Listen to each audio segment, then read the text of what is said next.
11 at night, gate 14, and the woman ahead of me in line had been standing there for 2 hours. She walked away holding a piece of paper worth $200. Her flight hadn't been delayed, it had been canceled. And not by weather, by the airline. She thought that paper was the airline settling up. It wasn't. It was the airline asking her a question, and she answered it without knowing she had.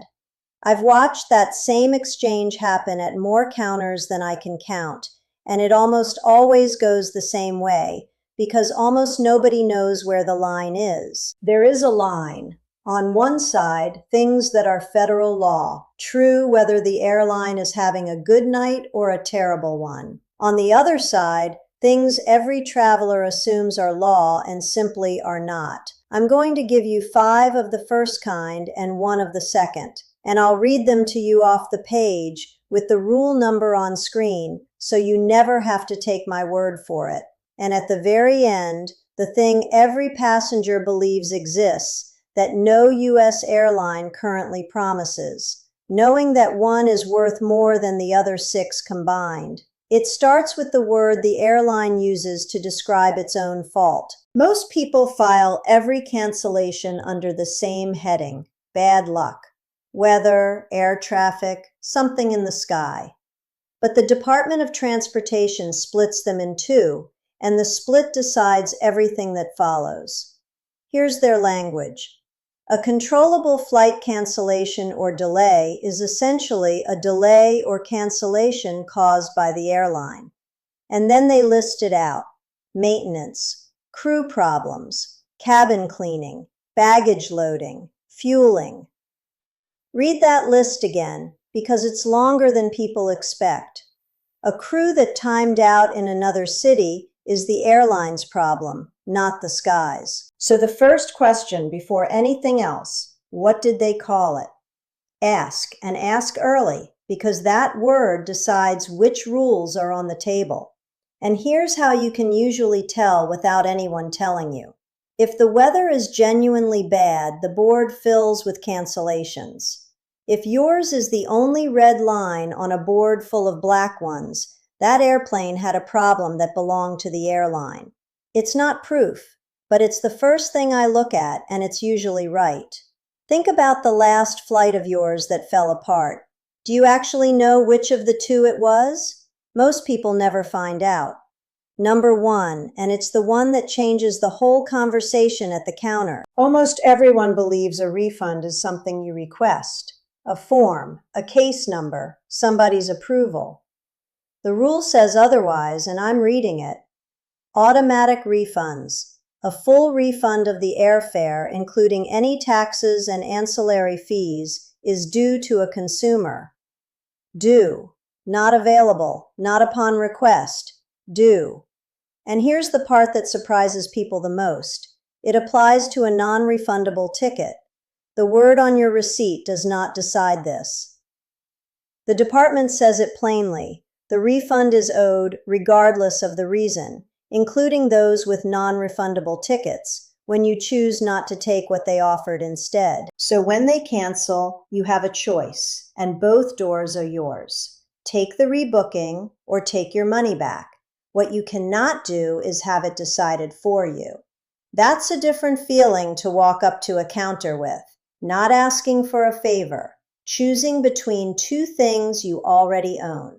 Number 2 is a number, and it's the one I'd write on your boarding pass if I could.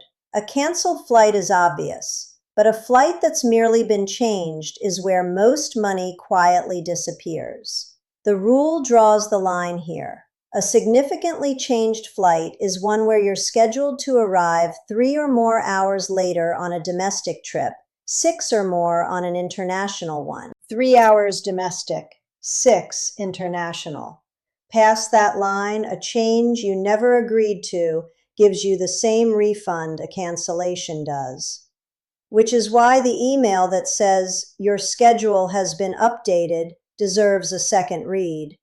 There's a word they're hoping you'll say to it, and I'll come back to that. Do the arithmetic before you reply.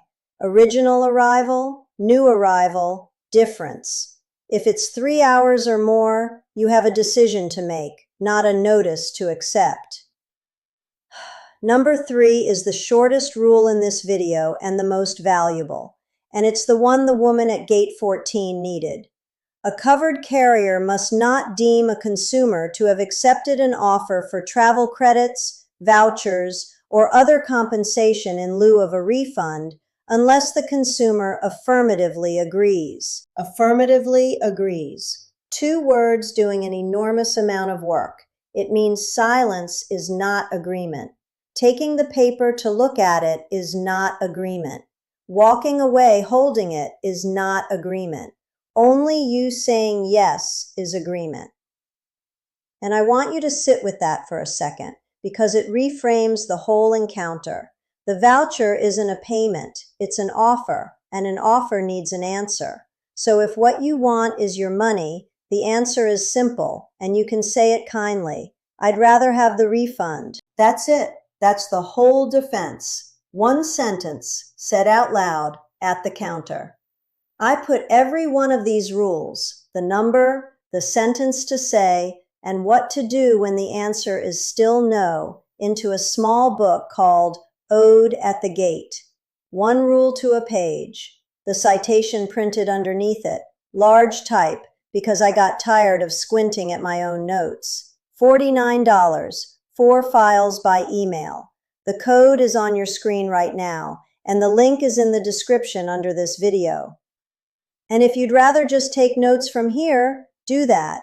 Everything in this video works whether or not you ever click anything. Number 4, and this closes the loop I left open a few minutes ago.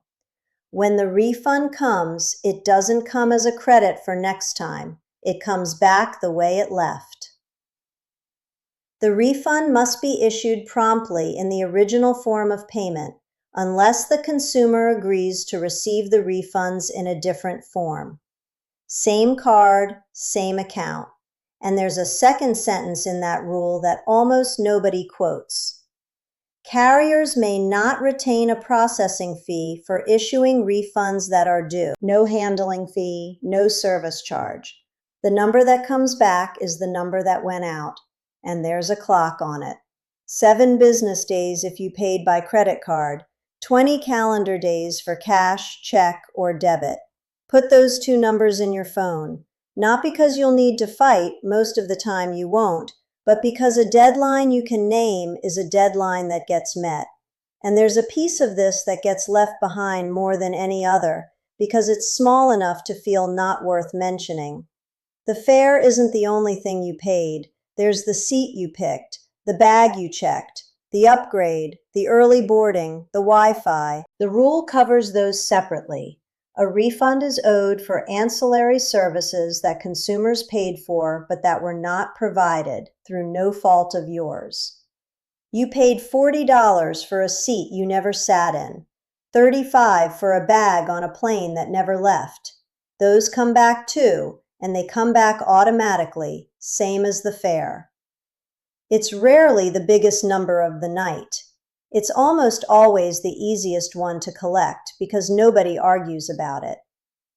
Number 5 is for the moment somebody tells you that their policy is different. Every airline has a contract of carriage. It's long, it's dense, and it is absolutely binding, right up to the point where it isn't. A carrier must not include terms or conditions in its contract of carriage inconsistent with the carrier's obligations as specified by this part. And the rule goes further. It names what that would be, an unfair and deceptive practice. So a policy cannot be smaller than the rule. If the 2 disagree, the rule wins, and the agent in front of you is very likely not the person who wrote either one. One more that belongs here, because it's about them owing you information. Within a week of departure, once the airline knows the status changed, you're supposed to hear about it within 30 minutes. Website, phone system, and the screens in the terminal. 30 minutes. That's 5. Now the one that isn't, and this is the part I most want you to carry out of here. The meal voucher. the hotel room, the van that takes you to the hotel and brings you back in the morning. Those are real. They happen every night in this country, and not one of them is federal law.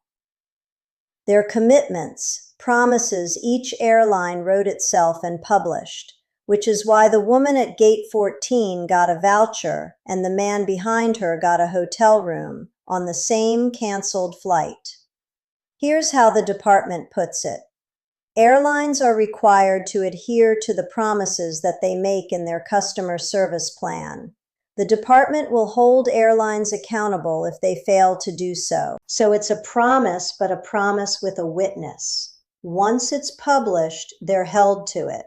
That's not nothing. It's just not the same as law. And it's not the same at every airline, which is the practical part. On the department's own dashboard, for a cancellation they caused, a meal after 3 hours of waiting, all 9 major carriers promise it. A hotel room for an overnight, every one of them except Frontier. The ride to that hotel, again, every one except Frontier. Rebooking you on a different airline, Allegiant, Frontier, and Southwest, don't promise that one. Which means the answer to will they put me up tonight depends on the logo on your boarding pass, and you can look it up before you book. That's a strange feeling, I know, that your night depends on a company's published promise rather than a law. But knowing it is what lets you ask for it by name. And people ask me why it's built this way, so let me answer it honestly, because the answer helps you. The federal rule protects the transaction, the money that changed hands for a seat you didn't get. It was never written to run your evening. Everything about your evening, where you sleep, whether you eat, how you get there, the department left to the airlines and then published what each of them chose, side by side, so you could compare before you buy. That's not a loophole, it's a design. And once you see it, the dashboard stops being trivia and starts being something you check the way you check a seat map. Because that's what changes. You don't ask if they'll help. You ask them to honor the plan they published. Those are different sentences and they get different answers. And now the last one. The thing almost every passenger believes is waiting somewhere in the system. Compensation. Money for the hours. Money for the missed dinner, the missed connection, the night that turned into a different day. A lot of people have heard that this exists, and it does in Europe. On a European flight, delay and cancellation can carry a set payment. Here is the same department dashboard, the row for cash compensation after a cancellation. 9 airlines, 9 red marks, not one. No U.S. carrier currently promises you money for the delay itself, and there's no federal rule that requires it on a domestic flight. The department answers the question directly on its own page. Each airline has its own policies about what it will do for delayed or canceled passengers. I know that's the least satisfying sentence in this video. I'm saying it anyway because a passenger who spends an hour arguing for something that doesn't exist loses the hour and the thing that did. Your refund exists. Your original card exists. The 7-day clock exists. The published promise exists.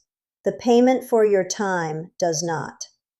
Spend your energy on the 4 that are real. That's the whole trade. So here's your night, in order. Ask what caused it. If it's theirs, say the sentence. Then check the arrival math for the 3-hour line. Then name the plan. And the sentence, said in a normal voice, is this. I'd rather have the refund, and can you note what your customer service plan covers tonight? 2 halves. The first protects your money. The second asks them to honor what they already published.